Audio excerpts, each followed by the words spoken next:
안녕하세요. 사연 읽어주는 남해입니다. 오늘도 와주셔서 감사합니다. 구독과 좋아요 부탁드리며 오늘의 사연 바로 시작하겠습니다. 사람은 살면서 참을 수 있는 고통만을 준다고 하던데, 제게 일어난 일은 정말 감히 상상도 하지 못할 일이 일어났습니다. 다른 사람도 아니고 자식들에게 제가 이런 대우를 받아야 한다는 것이 그저 서글프고 비참하더군요. 남들에게 말도 못하고 몇 년을 끙끙 속으로만 앓다가 이제야 사연을 적어보려 용기를 내오니 끝까지 잘 들어봐 주시면 감사하겠습니다. 제가 자식들에게 이런 비참한 꼴을 당하게 된 데는 다 이유가 있어요. 제 동생이 하는 말이 바보같이 제가 가진 것을 다 물려줘 버렸다고 했지요. 혜양님 거 바보같이 있는 거 없는 거 다 내주면 자식들이 우습게 한다니까요. 쎄뿡, 내 말 좀 들으세요. 형님 죽을 때까지 쥐고 있어야 아이 무시 안 당한다고요. 우습게 알기는 뭘 우습게 알아. 아니, 내 자식들이 어디 그런 놈들이여. 세상 모든 놈들은 그래도. 아니, 내 자식들은 절대로 안 그런다고. 암만 그렇고 말고. 아이고, 아이 좋은 소리 하고 있네. 형님 그러다가 큰 코 다친다고요. 허허. 아이 그래 꼭 두고 보게나. 제 남동생은 자식 때문에 이미 마음 상한 일이 있어서 그런지 제게 충고를 해주었습니다. 하지만 저는 그때까지만 해도 절대로 제 자식들은 이런 일이 없을 것이라 생각하며 제대로 듣지도 않았죠. 제가 다른 것은 몰라도 자식 농사는 잘 지었다고 주변에서 소문이 자자하던 사람이었습니다. 특히나 저와 쏙 빼닮은 아들은 어렸을 때부터 단 한 번도 속을 썩인 적이 없을 정도로 효자였어요. 남자애들이 조금 험악하고 학교에서 말썽을 일으킬 때에도 조용히 공부만 했고, 저와 아내가 일 때문에 바빠서 신경을 못 쓸 때에도 여동생도 챙겨주고 집안일도 도와주던 그런 아이였죠. 아내와 저는 그런 아들을 보며 세상을 다 가진 것만큼이나 든든하다는 표현을 하곤 했습니다. 다른 건 몰라도 우리가 아들 하나만큼은 정말 똑 부러지게 낳아놨지 그러게요. 정말 당신이랑 하나도 안 닮아서 어찌나 다행인지. 아니, 나도 얼마나 소문난 효자였다고. 부모님이 일찍 돌아가셔서 당신이 그걸 확인을 못했을 뿐이지 저는 작은 공장을 운영하고 있었어요. 결혼 전에 제가 재단 일을 배우면서 열심히 살았던 기반을 잡아 결혼하고부터는 작게나마 공장을 운영할 수 있게 되었죠. 하루 종일 서서 두꺼운 천을 재단하는 일을 제가 했었는데 몇 번이나 날카로운 칼날에 손을 베일 뻔한 적도 있고 참 힘들게 살았던 것 같습니다. 공장은 처음부터 잘 되지는 않았어요. 남의 밑에서만 일을 하다가 막상 제 일을 하려니 뭐가 뭔지. 두서도 없었고 일에 집중도 잘 안 되었죠. 단순히 일만 잘하면 되는 것이 아니라 운영을 하면서 직원 관리도 해야 하는데 그게 진짜 많이 힘들었습니다. 그때 아내가 많은 도움이 되었어요. 아내는 없는 집 장녀로 태어나 고생고생을 하다가 결혼을 했는데 어린 시절부터 동생들 챙기면서 살아온 버릇이 되었던지라 직원들을 항상 따뜻하게 챙겨주었답니다. 아이들을 키우느라 하루 종일 공장에 있지도 못했지만 가끔씩 직원들을 챙겨주는 것만으로도 충분히 그 마음을 느낄 수가 있었죠. 그래도 공장에서 사람들이 여러 가지 말썽을 부리는 일들도 많았습니다. 공장이 자리를 잡아가면서 제 동생이 함께 와서 일을 했었는데 동생이 일도 열심히 안 하면서 직원들에게 잔소리만 해댔거든요. 자기가 뭐라도 되는 듯이 막 다른 사람들을 나무라면서 일 똑바로 하라고 그러고 예쁘장하게 생긴 아줌마한테 찝적대기도 했었나 봅니다. 하루는 아줌마 직원이 제게 와서 일을 그만두겠다고 해서 밝혀지게 되었죠. 사장님, 저 정말 더러워서 못 다니겠어요. 박 실장님, 왜 그러세요? 정말 저한테 자꾸만 밥 먹자 그러고 술 한잔 하자 그러고 미치겠어요. 진짜 아이고 미안해요. 애가 왜 그랬을까? 아이 그럴 애가 아닌데 저 결혼한 거 뻔히 알면서 왜 그러시는 거예요?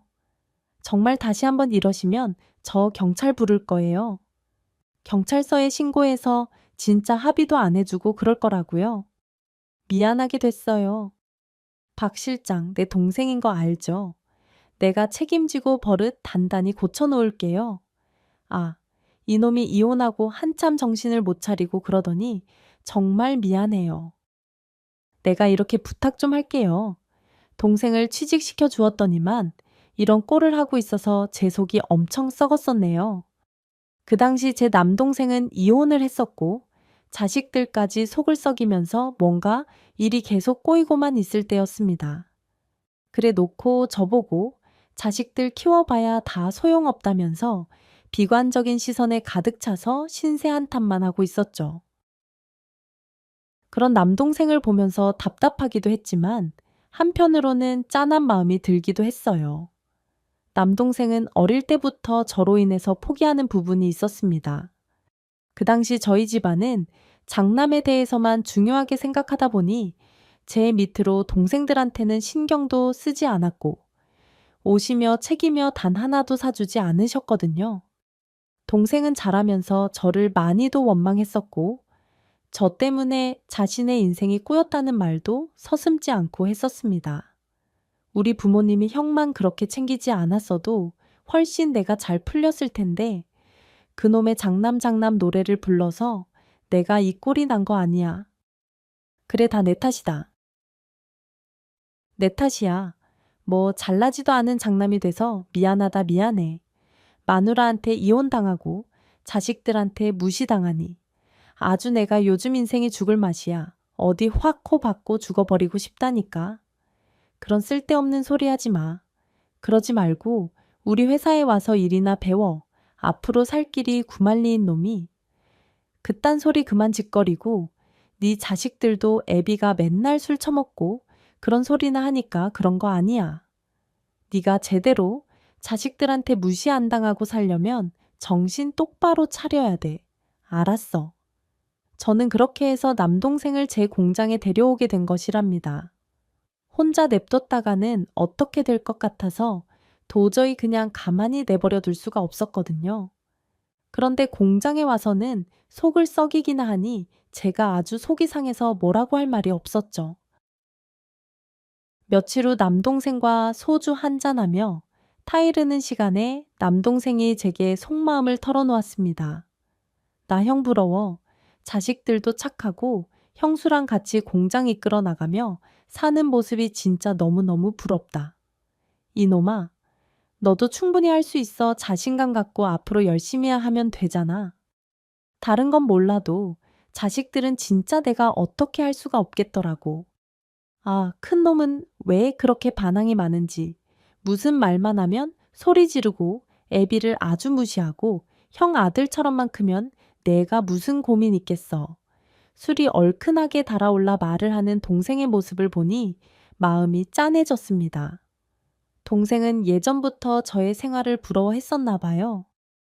하긴 제 아들은 정말 잘나긴 했었죠.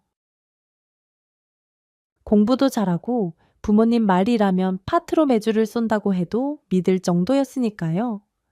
그러니까 주변 사람들도 착하다고 하고 학교에서도 평판이 좋았습니다.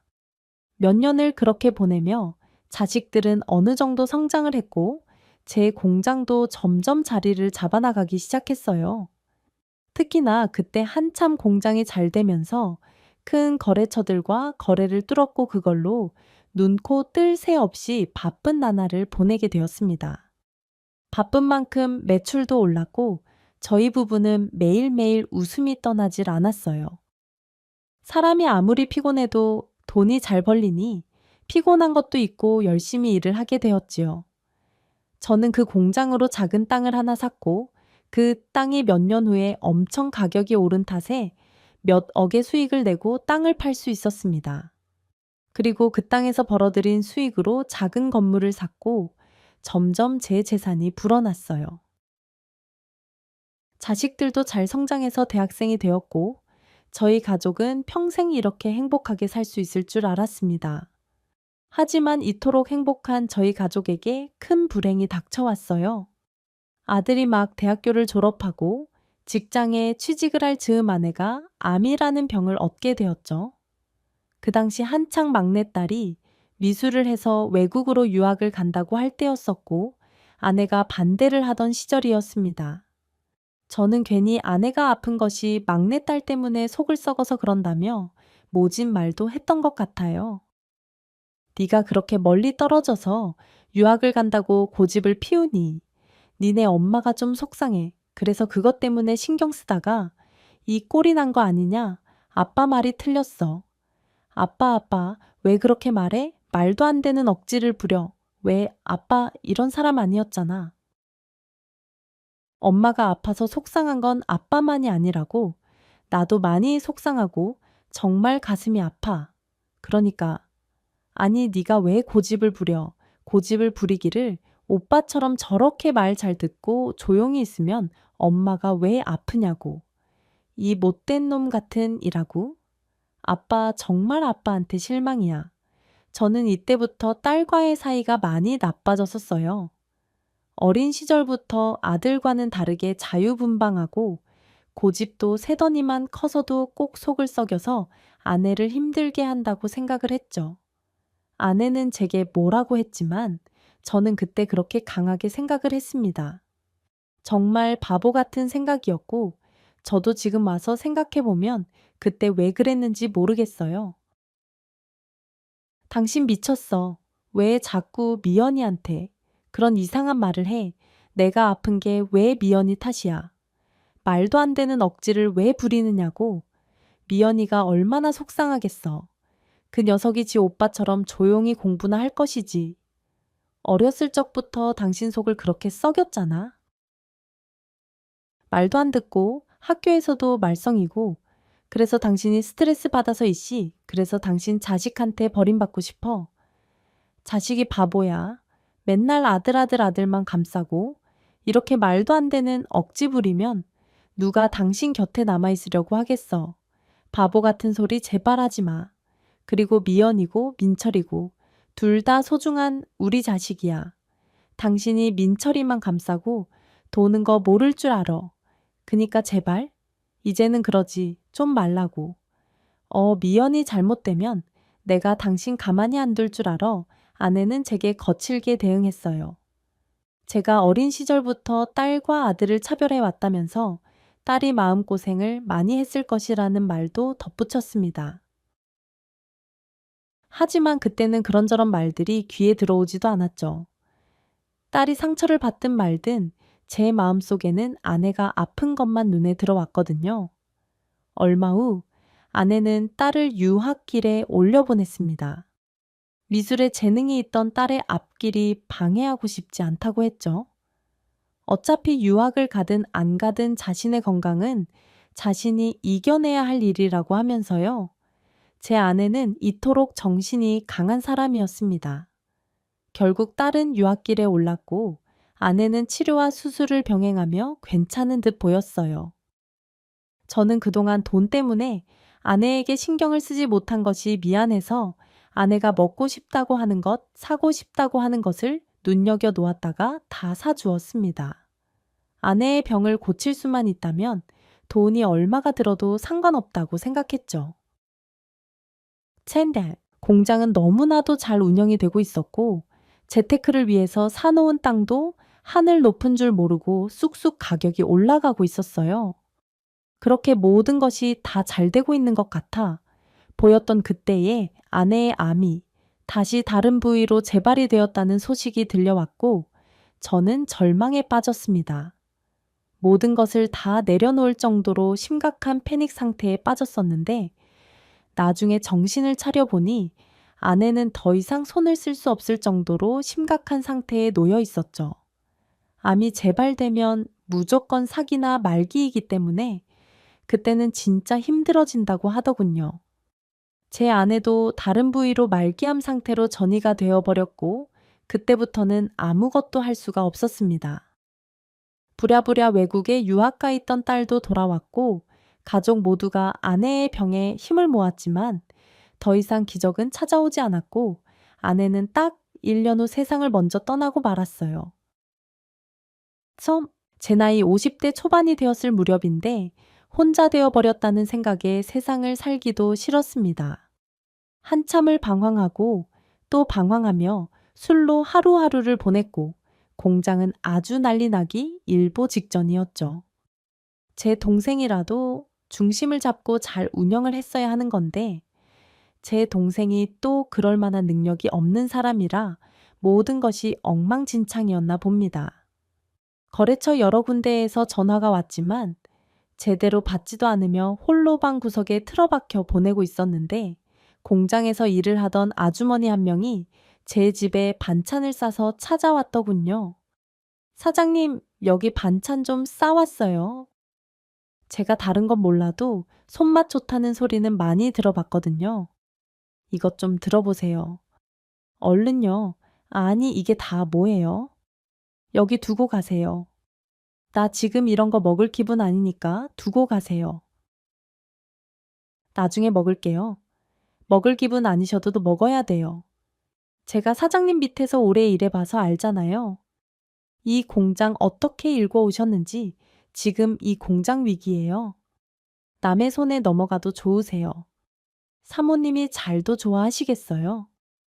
사장님 이거 드시고 얼른 정신 차리셔서 공장 일으키셔야죠. 저도 이렇게 일자리 잃는 거 싫어요. 저도 남편 없어서 먹여 살려야 할 자식이 있다고요. 공장 직원의 진심 어린 충고를 들은 저는 뒤통수에 뭔가 한 대를 얻어맞은 것 같은 느낌이 들면서 정신이 번쩍 들더군요. 아내와 함께 그렇게 힘들게 공장을 일구었던 지난 날들이 떠올랐고 더 이상 이렇게 살면 안 되겠다는 생각이 들었습니다. 결국 며칠 후 정신을 가다듬고 다시 공장으로 출근을 했고 집안에 사두었던 술 박스들을 모조리 갖다 버렸어요. 공장은 여기저기 엉망진창이었죠. 남동생이 저 대신 뭔가 운영을 해줬어야 했는데 그런 기대를 한 제가 잘못이었다는 것을 깨달았습니다. 그리고 그때부터 처음부터 다시 시작하자는 마음을 먹었고 바닥부터 다시 시작했어요. 제일 먼저 나가 공장 청소부터 시작했고 다 퇴근을 한 후에도 뒷정리를 혼자 하면서 마음을 다잡았죠.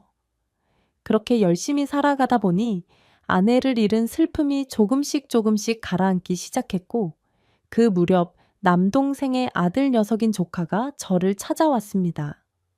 큰아빠, 저 정말 이런 말씀 드려서 죄송한데 방 한 칸 얻을 보증금 좀 해주세요. 당장 아기가 나오려고 하는데 먹고 살 집이 없어서 뭐 아기. 아니, 너 아직 결혼도 안 한 놈이 뭐 하려고 아기를 가졌어. 이놈이 아직도 정신을 못 차리고 맞아요.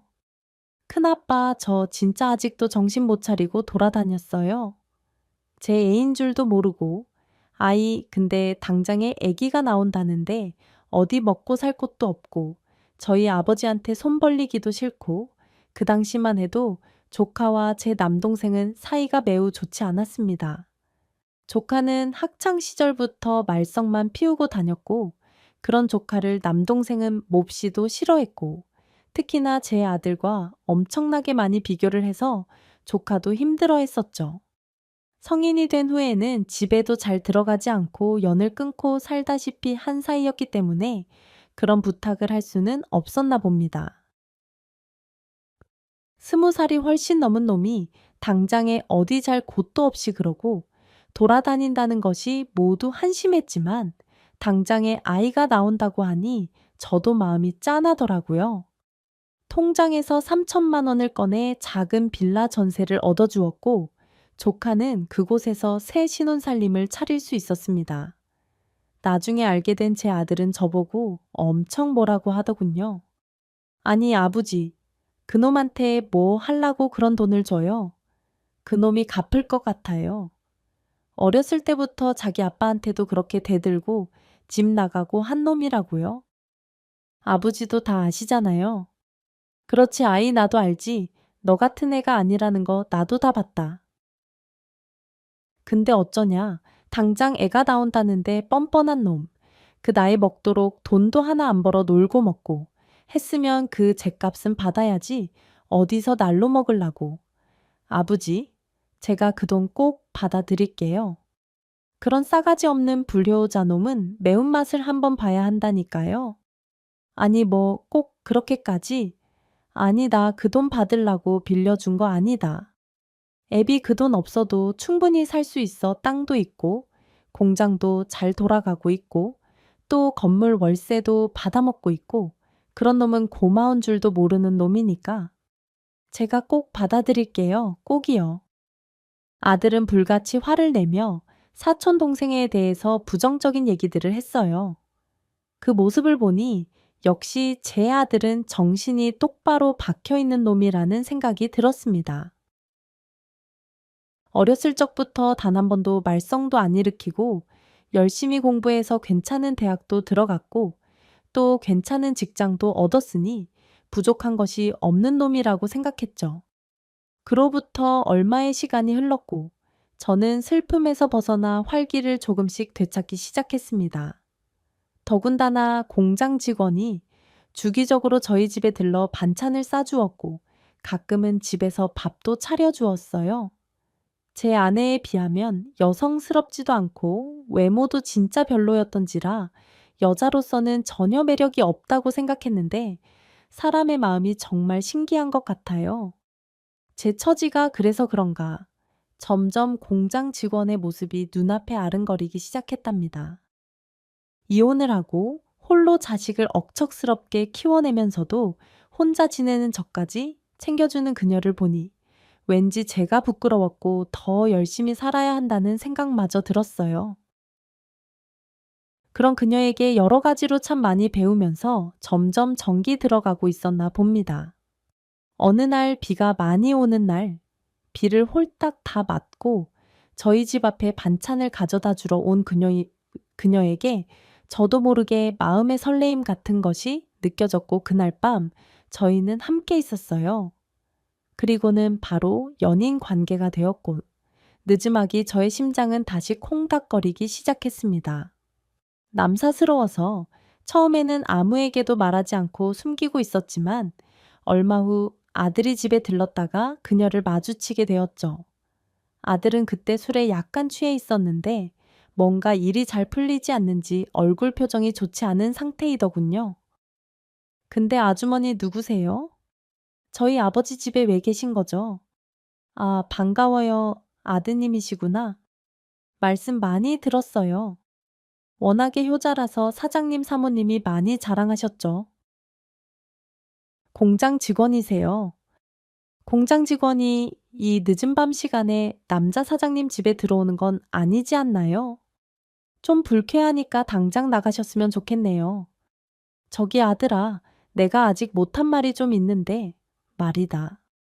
아니 그게 저기 일단 나랑 나가서 잠깐 얘기 좀 하자. 더 이상 무례해지는 모습이 보기 싫어서 저는 아들을 데리고 나가 밖에서 이야기를 시작했고 저의 관계를 알게 된 아들이 몹시 화를 내며 말했습니다. 아버지 왜 이러세요? 나이 먹고 이러시는 거 보기 안 좋아요. 어머니 돌아가신 지 얼마나 됐다고 벌써 그리고 어머니도 뻔히 아는 공장 직원이랑 이러시는 게 말이 된다고 생각해요. 아이, 그게 말이다. 나도 그러려고 한 건 아닌데 요즘 여자들 완전 눈치 백단의 꽃뱀이라고요. 아버지 공장이랑 땅 건물 이런 거 노리고 그러는 거 모르시겠어요? 저 아주머니 꼴 보아하니 완전 힘들고 그냥 궁상이신 것 같은데 꽃뱀이 따로 없구먼. 아이 저기. 아이. 아무리 그래도 꽃뱀이라니 말이 너무 심한 거 아니냐. 그토록 착한 아들이 내뱉은 말은 너무도 충격적이었습니다. 물론 죽은 지 엄마를 그리워하는 마음 때문인지는 알겠으나 서운한 생각이 드는 것은 어쩔 수가 없더군요. 아들은 그 말을 내뱉고도 뭔가 더 기분이 언짢은지 화를 주체하지 못한 채 집으로 돌아갔습니다. 아들이 돌아가고 나니 참 많은 생각이 들더군요. 제가 이렇게 새로운 만남하는 것 자체가 그렇게 잘못한 일인가 싶고 저도 저의 인생이 있는데 왜 그토록 싫어하나 싶기도 했고 말이죠. 주변 사람들 말을 들어보니 다들 부모 재산이 있으면 이런다고 하던데 혹시나 제 아들이 그런 생각을 하나 싶기도 했지만 이내 생각을 고쳐먹었습니다. 아니야. 이 세상 모든 놈들이 다 그래도 내 아들은 아니야. 이놈이 어렸을 때부터 얼마나 철이 일찍 들었는데 절대 아닐 거야. 응, 아닐 거고, 암 아니고 말고 아들은 그 후로 한참 동안 연락이 없더군요. 저도 따로 연락을 하지 않았지만 이상하게 계속 기다려지는 것은 부모로서 어쩔 수 없는 마음인가 봅니다. 그러던 어느 날 공장에서 남동생이 제게 말했어요. 형님 고마워요. 우리 철없는 아들놈 방 구해줬다면서 나 그거 너무 늦게 알아버려서 말이야. 참모, 어떻게 고맙다고 말을 전해야 할지 그 녀석의 급한 마음에 이자도 제대로 못 챙겨서 드렸다면서 얼마나 죄송해 하던지. 큰아빠로서 그럴 수도 있는 거지. 뭐, 아이, 근데 나한테 돈은 갚았었나? 언제 갚았지? 은행 계좌로 입금을 했대. 아니, 민철이가 하도 닥달을 해서 얼마 전까지 열심히 모아서 다 줬다는데 그거 갚느라고 아주 주말까지 알바를 하면서 돈 1,000원 한 장 안 썼다고 하던데. 이놈이 자식 낳고 보니 이제야 좀 철이 들었나 봐. 이게 다 형님 덕분이에요. 진짜 고마워요. 형님 그 꼴통을 뭘 보고 저는 순간 5만 가지 생각이 머릿속에 펼쳐졌어요. 남동생 말대로라면 분명히 제 아들이 3천만 원이라는 돈을 받은 것이 분명한데 아들이 왜 제게 그 돈을 주지 않았을까? 궁금해졌습니다. 잠시 시간을 내서 아들에게 전화를 걸었는데 차마 그 돈에 대한 이야기는 하지 않았고 혹시 제게 뭐 할 말 없느냐고 물었죠. 아들은 태연하게 할 말이 없다고 하면서 저보고 그 아줌마랑 당장에 헤어지라고 하면서 돈 때문에 저를 만나는 것이라며 또 억지를 부렸습니다. 일단 저는 아들을 믿어주기로 했어요. 아들이 까먹었거나 혹은 뭔가 이유가 있어서 제게 말을 하지 않은 것이라고 생각이 들었죠. 하지만 시간이 지나도 아들은 제게 아무 말도 하지 않았습니다. 그리고 몇 달 후 자신이 결혼을 하고 싶다는 여자를 인사시켜 준다며 저희 집에 데려왔죠. 몇 달 사이 뭔가 모르게 분위기가 달라진 것 같은 아들을 보며 뭔가 이상하다는 생각이 들긴 했으나 차마 물어볼 수는 없었습니다. 아들이 데려온 여자는 욕심이 많게 생겼고 집안 형편은 어려웠지만 결혼식은 성대하게 하고 싶다고 했고 신혼집으로 방 3개의 대단지 아파트를 원한다며 또박또박 말을 하는 여자였어요. 제가 욕심이 많다고 생각하실 수도 있겠지만 아버님 능력이 되신다는 말씀을 들었어요. 그리고 솔직히 장남 결혼시키는데 여력 있으신 부모님들은 다들 그 정도는 해주시더라고요. 제가 결혼해서 아이 잘 키우고 하면 전혀 아깝다고 생각하지 않으실 거예요. 그럼 지금 하는 일은 어떻게 되는지 물어봐도 될까요? 아, 저요? 얼마 전까지 회사 다니다가 적성에 맞지 않아서 그만두고 결혼 준비에 돌입하려고요. 아, 주식은 오랫동안 해서 꽤 이것저것 잘 알고 있어요. 이 사람도 제가 알려줬고요. 힘든 것도 있었지만 그래도 저 때문에 얼마 전엔 돈 좀 만진 걸로 알아요. 아들의 여자친구는 자신만만하게도 주식을 한다고 하더군요. 사실 저는 주식 복권, 이런 건 별로 좋아하지 않는답니다. 열심히 일을 해서 벌려고 하는 것이 아니라 왠지 허황된 꿈만 꾸는 것 같은 느낌이 들더라고요. 그런 쪽에 빠져 있는 사람을 보면 딱히 일도 열심히 안 하는 것 같아서 별로라고 생각을 했는데 그런 사람이 제 며느리가 될 것이라고는 상상도 하지 못했던 일이죠. 아들은 제 눈치를 살피면서 빨리 다른 화제로 이야기를 돌렸는데 그때 저는 뭔가 직감할 수 있었습니다. 조카에게서 받은 3천만 원이라는 돈을 왠지 아들이 주식으로 썼을 것이라는 생각이 들었죠. 다음 날 아들에게 전화를 걸어 그 사실을 물어보았더니 아들은 순순히 그렇다고 대답을 했습니다. 참, 아버지 조금만 기다려 주시면 제가 다 갚을게요. 그때 하도 마이너스가 심해서 이 녀석아 그런 일이 있으면 나에게 말이라도 해야지. 어떻게 아무 소리도 안 하고 있냐. 이 애비가 설마 하니 그 돈 때문에 뭐라고 할까? 봐서 그랬냐? 아버지가 다른 여자한테 눈이 뒤집혀서 있으니까. 그렇죠. 그 여자랑 데이트하면서 쓰는 돈은 아깝지 않으면서 그 돈 달라고 그러실까봐. 그분하고는 헤어지신 거 맞죠? 이제 안 들러붙어요.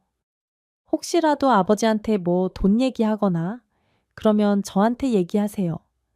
아니면 일찌감치 제 명의로 재산 돌려놓으시는 것도 방법이고요. 아들은 왠지 모르게 조금 달라져 있는 것 같은 느낌이었습니다. 지인대 어린 시절 제가 알던 아들의 모습이 아니라 뭔가 낯설었고 돈에 굉장히 집착을 하는 것처럼 보였죠. 하도 말썽을 부리며 살았던 조카 녀석은 이제야 정신을 차리고 하루에도 일을 2탕씩 하면서 처자식 먹여 살리는 모습이 참 보기 좋던데 제 아들은 뭔가 이상한 모습으로 변해 있는 것 같았습니다. 얼마 후 외국에서 오래 살던 딸이 한국으로 귀국을 했어요. 딸은 지 엄마가 세상을 떠나던 때 잠시 한국에 들어와 있다가 일주일 후 다시 외국으로 들어가 그곳에서 자리를 잡고 살고 싶다고 했었거든요. 예전에 아내가 아픈 것이 딸 때문이라고 소리를 해서인지 딸과 제 사이가 좋지 않았기에 한국으로 돌아와도 살짝 대면대면했습니다. 딸은 제게 살갑게 다가오지 않았고 저 역시 그런 딸에게 먼저 손을 내밀지 못했던 것 같아요. 그런 저의 부녀 관계를 다시 좋게 만들어준 것이 지금 제 옆에 있는 이 사람입니다. 저희 집에 이런저런 장을 봐서 음식을 만들어 두고 딸을 초대해 주었고 딸의 귀국을 축하하는 케이크까지 멋지게 준비해 주었죠. 뿐만 아니라 그동안 제가 갖고 있던 딸에 대한 미안한 마음을 저 대신에 전해주기도 했습니다.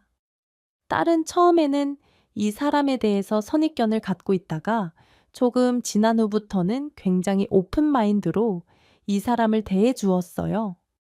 외국에서 살아서 그런가 바라보는 관점이 확실히 지 오빠하고는 다르다는 것을 깨달았습니다. 어떻게 보면 저는 딸 덕분에 그녀에 대해 더 마음을 열게 되었고 제가 하는 이 연애가 나쁜 짓이 아니라는 것을 느끼게 되었던 것 같아요. 딸은 그 후로도 자주 저희 집에 들러서 밥도 먹고 가고 맛있는 음식도 사다 주고 갔고 제가 만나고 있는 그녀와도 살갑게 잘 지내게 되었습니다.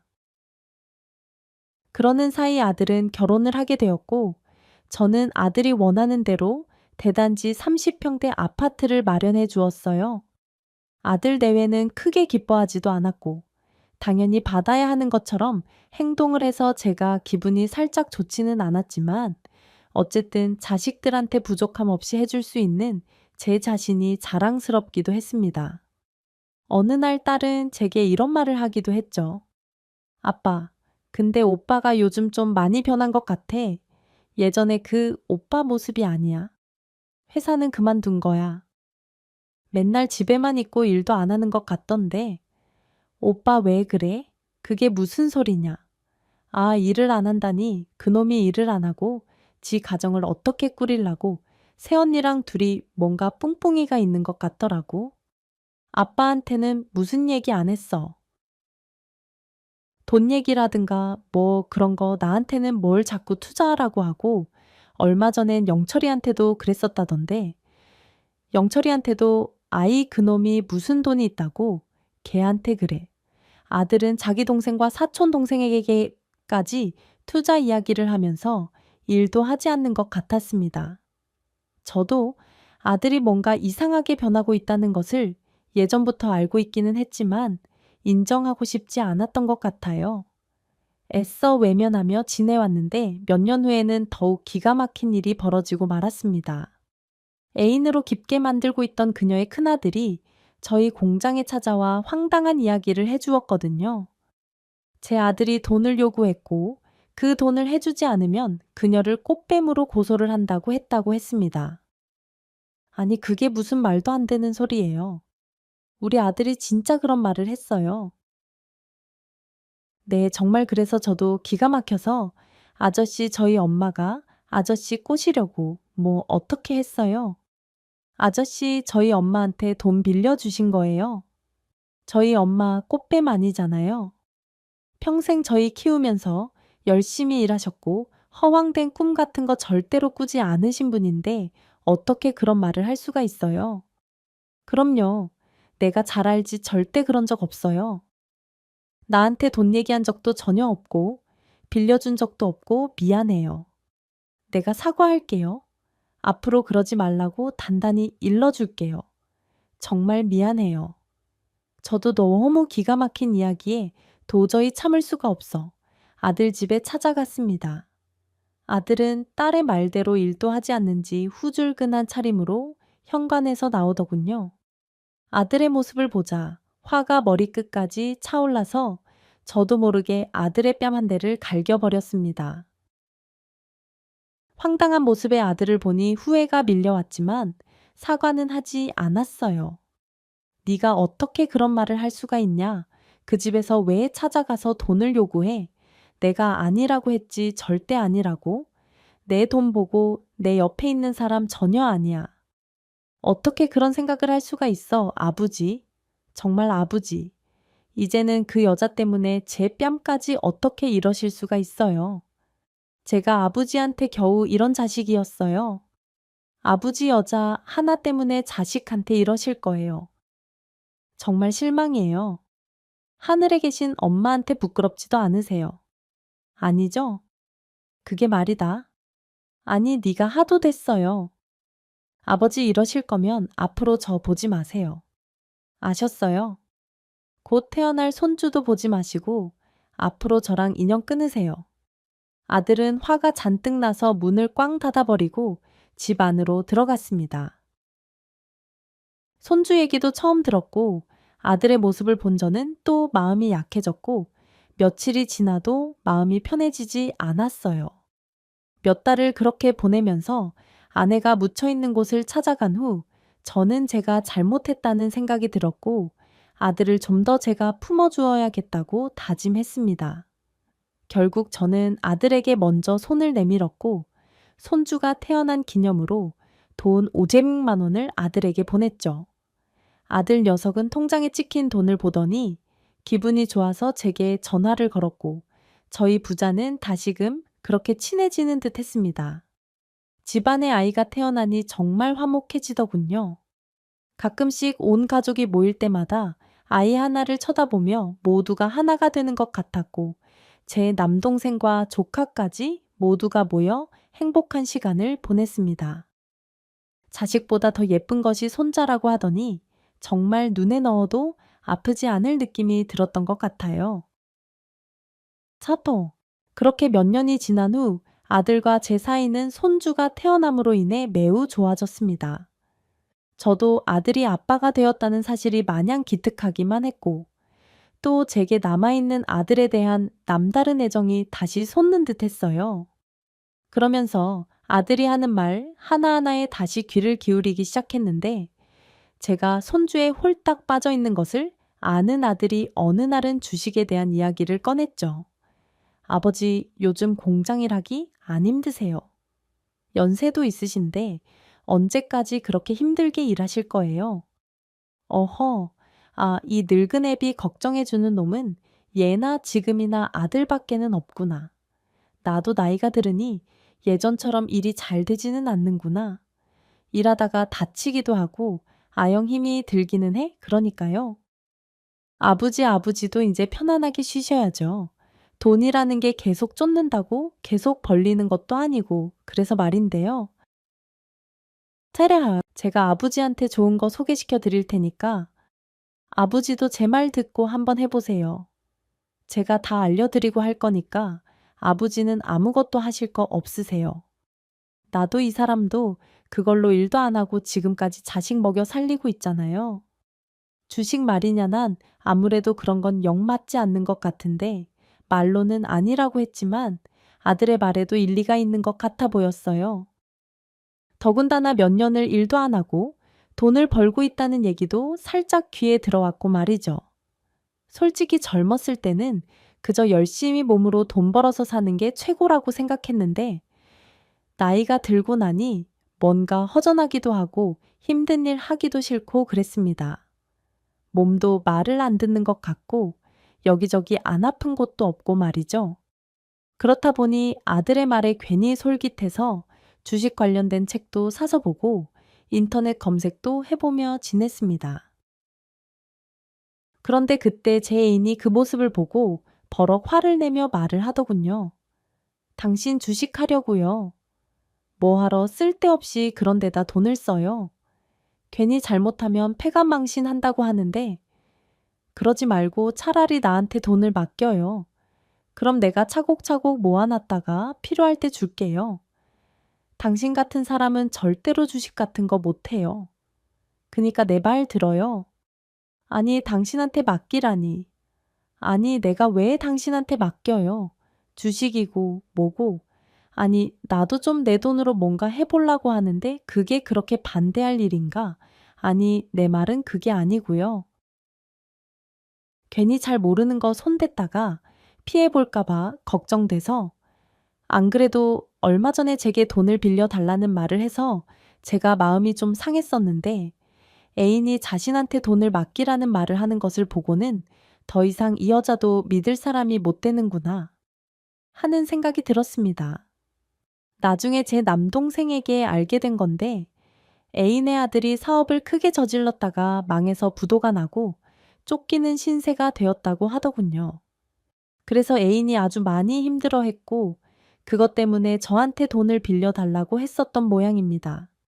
아무리 애인이 제 돈에 관심이 없던 사람이라고 해도 자기 자식이 그런 꼴이 되니 어쩔 수 없이 제게 말을 했겠죠. 하지만 저는 그런 애인의 말에 기분이 상했고 결국 이 사건의 발단으로 헤어지게 되었습니다. 남동생이 이 사실을 알고 얼마나 제게 헤어지라고 말을 했는지 몰라요. 처음에는 저를 좋아했겠지만 결국에는 돈 때문에 제 곁에 남아 있는 거고 어쩔 수 없이 돈으로 기댈 수밖에 없는 상황이라고 하면서 늙고 보니 자식밖에 없다는 말을 했습니다. 형님, 내가 이 나이가 되어다 보니 자식밖에 없도이다. 그렇게 속 썩이고 말도 안 듣던 내 아들 좀 봐요.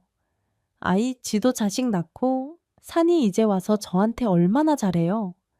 진짜 자식밖에 없다니까요. 그리고 형님은 그 든든한 큰아들 있잖아요. 어렸을 때서부터 그 잘난 큰아들, 생판 모르는 남한테 괜히 마음 주고 상처받지 말고 자식한테 다 믿고 맡겨요. 아, 우리 같은 늙은이들은 그 길밖에는 없다니까요.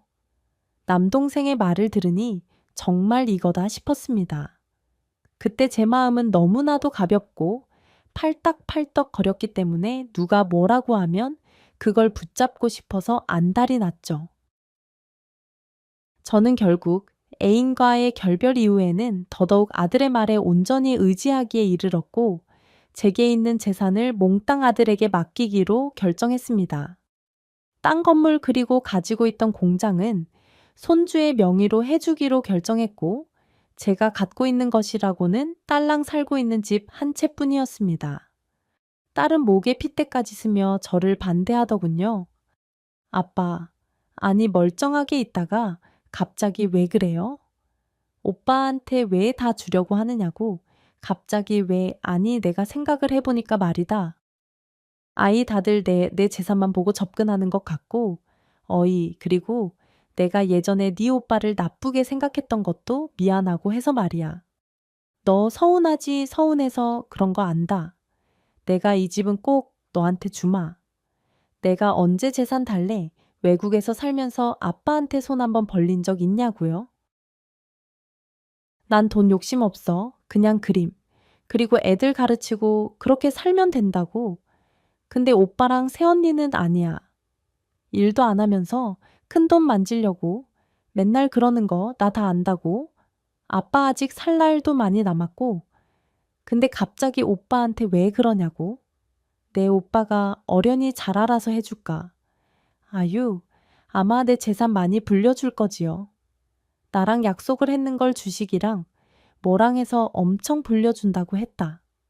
나도 언제까지 일하기도 힘들고 내 몸도 점점 성치 않고 딸은 불같이 화를 냈지만 이미 제 마음은 결정이 되고 난 후였습니다.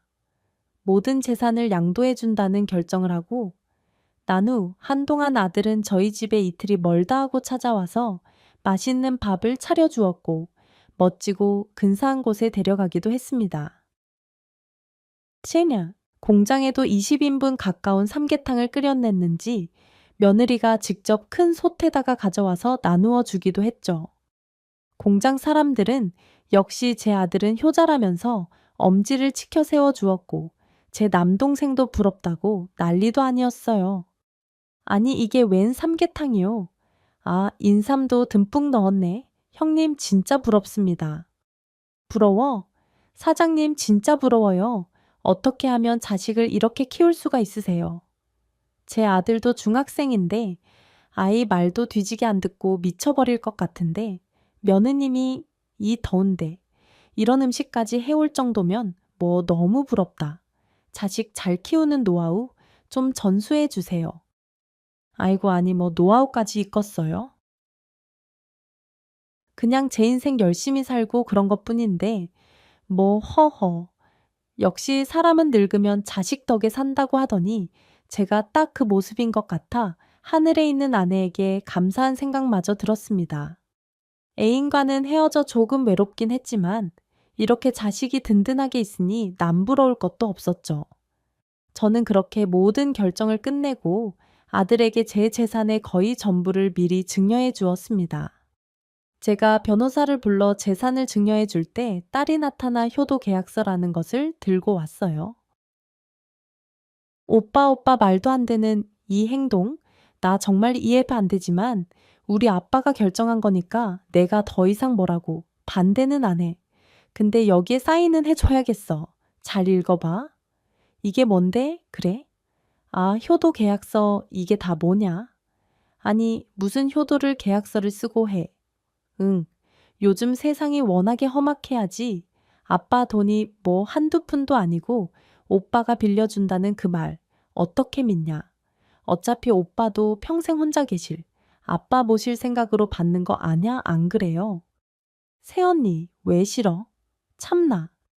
기가 막혀서 야, 싫긴 뭐가 싫어? 야, 한 달에 한 번 찾아뵙고 한 달에 100만 원 드리는 거 그게 뭐가 어렵다고? 그거 재산 안 받아도 지금도 충분히 할 수 있거든. 그래, 알았으니까 사인이나 해 잘 읽어보고 그 맨 밑에 보이지 지키지 않을 시엔 다시 재산이고 뭐고 원상태로 되돌려 놓는다고. 아이고, 꼴 같지도 않다. 어디서 이런 걸 계약서라고 들고 와서는 참 나 알았다. 알았어. 사인하면 될 거 아냐? 딸이 들고 온 효도 계약서를 보더니 아들은 헛웃음을 치며 쉽게 사인해 주었어요. 이게 얼마나 법적인 효력이 있을 것이라고는 상상도 못한 모습이었죠. 그렇게 그날 모든 절차가 마무리되었습니다. 마음 한구석에 구멍이 뚫린 것 같은 느낌도 들었지만 한편으로는 앞으로의 인생이 기대도 되었어요. 아들이 제 재산도 불려주고 잘해줄 것이라는 생각을 했었죠. 그런데 얼마 후 점점 아들 내외의 발길은 뜸해지기 시작했습니다. 딸의 말대로라면 적어도 한 달에 한 번은 찾아와서 밥도 해주고 살림도 돌봐준다고 하던데 한 달에 한 번은커녕 제가 먼저 전화를 해도 잘 받지도 않더군요. 바빠서 그런 거겠지. 한창 그 나이에 자식 키우고 먹여 살리려면 눈코 뜰 새 없이 바빴던 제 지난 날이 생각나. 그저 마음을 편하게 먹으려고 무진장 노력을 했었죠. 하지만 그렇게 마음을 먹기에는 제가 아들 녀석에게 물려준 재산이 너무나도 컸었습니다. 시간이 지날수록 불길한 예감이 들었는데 얼마 후 정말 놀라 뒤로 자빠질 만한 일이 벌어지고 말았습니다. 아들이 제 통장에 있는 돈까지 싸그리 다 가져다 주식에다 투자를 해버렸고 제가 갖고 있던 땅 건물도 다 팔아서 무슨 코인인가 어디다 투자를 해버렸다고 하더군요. 문제는 그 주식이 아주 쫄딱 다 망해버려서 수억이나 되는 돈이 순식간에 날아가 버렸습니다. 그 사실을 알게 된 저는 그 자리에서 놀라서 뒤로 자빠져 버렸어요. 무슨 말이 나오지도 않았고 도대체 이게 있을 수 있는 일인가 하늘이 노랗게 보이며 정신이 멍하기만 했죠. 아니 이게 정말 있을 수 있는 일이냐. 아유, 어떻게 도대체 이런 일이 일어나? 도대체 어떻게 내가 어떻게 모은 돈인데? 아이고, 나 죽네, 나 죽어. 순식간에 일어난 일이라 정신이 멍했는데 그 뒤로는 기억이 나지 않았습니다. 나중에 깨어보니 병원 침대에 누워있는 제 자신을 발견했고 병실에는 아들 내외가 있었어요. 정신을 조금 차릴 때쯤 아들 녀석이 며느리와 하는 이야기를 들었는데 그 말을 듣고 저는 다시 기절을 하고 말았습니다. 아이 어쩔 거야. 이 노인네에 더 이상 돈 나올 구멍이나 있는 거야. 돈 없는 노인 모셔서 뭐해. 그냥 요양원에나 보내버리자. 요양원은 뭐 아무나가 한 달에 내는 돈이 얼만데. 저 노인네 돈 다 빼다 써서 이제 나올 구멍도 없는데 그냥 팩에다가 버려버릴까? 아니다. 지금 살고 있는 집은 있잖아. 마지막으로 그거 빼다가 쓰고 버릴까? 미연이가 알면 개지랄 떨 텐데 아이 가만히 있을까? 모르겠네. 제 재산을 몽땅 다 빼앗아 가듯이 한 것도 모자라.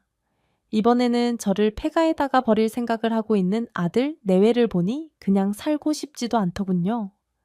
그때 너무 충격을 받았는지 순간 뇌경색이 찾아왔고 저는 그렇게 병원에 한동안 입원을 하게 되었습니다. 병실에 찾아온 제 남동생과 조카, 그리고 제 딸은 아들이 한 얘기가 뭔지도 모른 채 제 건강만 걱정하고 있더군요. 저는 다행히 수술을 하지 않고 약물 치료가 가능한 상태여서 약물로 치료를 하며 조금은 의사 표현을 할 수 있었습니다. 말이 제대로 나오지 않자 종이에 펜으로 아들 이름을 썼고 딸에게 눈물로 호소했어요. 아빠 이게 뭐야? 오빠 이름을 왜 썼어? 오빠가 뭐라고 했어?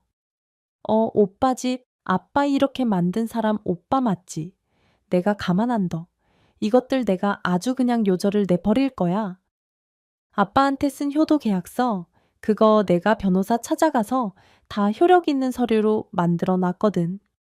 아빠 기다려봐. 이것들 내가 아주 가만히 안 둬. 딸은 제 눈물을 닦아주며 걱정하지 말라고 말해 주었고, 옆에 있던 제 남동생과 조카 역시 제 딸을 도와 이런저런 것들을 알아봐 주었습니다. 그리고 아들이 제 모든 재산을 이용해 주식과 코인 등에 투자해서 날려버렸다는 것을 알게 되었고 그들의 뿡뿡이까지 알아차려 버렸죠. 집안은 말 그대로 풍비박산 나버렸고 어마어마하게 싸움이 벌어졌습니다. 결국 딸은 변호사를 대동해 오빠를 고소했고 그 과정에서 저를 두고 며느리가 하는 얘기는 과관도 아니었지요. 그럼 아가씨가 뭐시든가요? 뇌경색 걸려서 이제 거동도 불편해져서 똥오줌도 제대로 못 가릴 텐데요. 말해봐요. 아가씨가 할 거예요. 아들한테 맡겼으면 어련히 믿고 기다리면 될 것을 뭘 이렇게 급하게 난동을 피워요. 난동 새언니 말 다 했어. 한두 푼 하는 돈도 아니고 수십억을 가져다가 홀라당 날려먹고 우리 아빠를 폐가해버린다고 했다며 우리 아빠가 똑똑히 두 귀로 듣고 나한테 글씨로 써서 내기해줬거든. 이러고도 사람이야. 당신들이 사람이냐고. 우리 아빠가 뭘 잘못했어. 어렸을 때부터 장남 하나 잘 키운다고 얼마나 개고생을 하면서 키웠는데. 그걸 왜 나한테 와서 얘기해. 개고생을 했는지 안 했는지 내가 어떻게 안다고? 내가 봤어 봤냐고. 그리고 그 주식도 아버님이 직접 하신 거라고 봐봐. 아버님 이름으로 돼 있잖아. 뭣도 모르는 영감탱이가 욕심만 많아가지고 며느리는 이제 거짓말까지 하고 있었습니다. 주식의 주자도 모르는 제가 직접 다 투자해서 그 많은 돈을 날려먹었다고 뻔뻔하게 거짓말을 하는데 정말 기가 막혀서 말도 안 나오더군요. 알고 보니 제 모든 서류를 위조해서 아들과 며느리가 짜고 치는 고스톱이었고 저는 눈 뜨고 아들 내외한테 코를 베인 격이 되어버리고 말았습니다. 그토록 믿고 의지했던 제 장남이 어쩌다가 이런 꼴이 되었는지 정말 속상하고 또 비참했습니다. 어린 시절부터 저의 부부의 자랑이자 제 남동생마저도 늘 부러워했던 놈인데 이런 폐륜을 저지른다는 생각을 하니 잠이 한숨도 오지 않더군요. 제 딸은 더 이상 이런 꼴을 두고 볼 수만은 없다며 그때 받아놓은 효도 계약서를 써먹어야 한다고 했습니다. 이제서야 자세히 확인해 보니 그곳에는 아버지인 제가 그 어떤 상황이나 병중에 놓일 때에도 죽을 때까지 효도를 한다고 적혀 있었고 만약 그것에 위배되는 행동을 하면 증여한 재산을 다시 되돌려 받을 수 있다는 계약이 명시되어 있었습니다. 결국 저는 딸과 함께 민사소송까지 끌고 갔어요. 이래서 뭐하러 인생을 사나 싶을 정도로 마음이 헛헛했지만 그렇다고 괘씸한 아들 내외를 가만히 둘 수는 없었죠. 아들 내외는 제가 증여한 재산을 모두 원상태로 되돌려 놓으라는 판결을 받게 되었고 그제서야 제 앞에 무릎을 꿇고 싹싹 빌기 시작했습니다. 저기 아버지 제 말 좀 들어보세요. 아버지 저 믿으시죠? 네 그래 내 장남 우리 장남 내가 그렇게 예뻐하던 우리 아들이 어찌 이렇게 됐다냐. 이 효도 계약서 보이냐 보여. 내가 니놈한테 재산 줄 때 썼던 계약서다. 이 애비가 정말 속이 썩어 문드러졌다 이놈아. 애비가 그렇게 짐짝이 되었느냐. 주식으로 내 재산 다 말아먹고 나니까 뇌경색 걸려 드러누워 있는 이 애비가 폐가해버린다고. 요양원에 보낼 돈도 아까워서 아이고 내 팔자야. 아이고 여보 아버지 그게 아니에요. 아니라니까요. 뭔가 잘못하신 거예요. 잘못 들으신 거라고요. 저기 아버지, 저 금방 다시 원상 복귀할 수 있어요. 그러니까 조금만 시간을 주세요. 원상 복구 이놈아. 그렇게 똑똑하고 총명하던 네가 일도 안 하고 하루 종일 잠옷 입고 집에서 컴퓨터만 보더니만 사람 욕심이 한도 끝도 없다. 너 이놈 내가 정말 하늘에 있는 네 엄마한테 고개를 들 수가 없다. 이놈아 아이씨 진짜 계속 이렇게 고집 피우실 거예요. 요양원에 가봤자 뭐 거기서 왕자님 대접 받을 줄 알아요. 병들어 늙은 노인네 그냥 드러누워 있게만 만든다고요. 그게 걱정돼서 그런 건데 왜 그래요? 말귀를 못 알아듣고 사람을 이상하게 취급하시네. 우리 아버지 이놈의 자식, 이 버릇없는 놈의 자식 같으니라고. 너 이놈, 이 효도 계약서 보고도 그딴 말이 나오냐. 너 내가 널 그렇게 가르치되. 순간 저를 찾아온 제 남동생과 남동생의 아들은 그의 광경을 보고 도저히 참지 못했고 조카는 제 아들의 얼굴에 주먹질을 했습니다. 형? 와, 이거 완전히 쓰레기네. 어렸을 때부터 그렇게 공부도 잘하고 효자로 크더니만 커서는 완전 쓰레기가 됐네. 큰아버지를 뭐 어디에 보내. 내가 형 큰아버지 돈 달라고 닥달할 때부터 알아봤어야 하는 건데 당장 꺼져. 큰아버지 내가 모셔. 내가 우리 집에 모시고 갈 거야. 돈은 없어도 형 같은 쓰레기보다 훨씬 나을걸. 뭐 감히 내까지 깨 나를 때려. 이 싸가지 없는 놈이 저는 더 이상 눈을 뜨고 있고 싶지도 않았어요. 그냥 이런 꼴을 보는 자체가 힘들었고 하늘에 있는 아내 곁으로 가고 싶다는 생각밖에 안 들었죠. 아이고, 이 내가 늙어서 이게 무슨 팔자여. 내가 너무 오래 살아서 그렇다. 내가 빨리 죽었어야 했는데 우리 마누라 죽을 때 이 그냥 같이 따라 죽을 걸. 이런 꼴 보려고 내가 살았냐. 하루하루 피가 마르는 것 같은 고통에 몸부림치면서 저는 결국 정신과 상담까지 받게 되었습니다. 딸과 제 남동생 조카까지 저를 위해서 얼마나 많이 노력했는지 몰라요. 그 이후로 딸은 제 집으로 찾아와 함께 살게 되었고 저의 손과 발이 되어 주었습니다.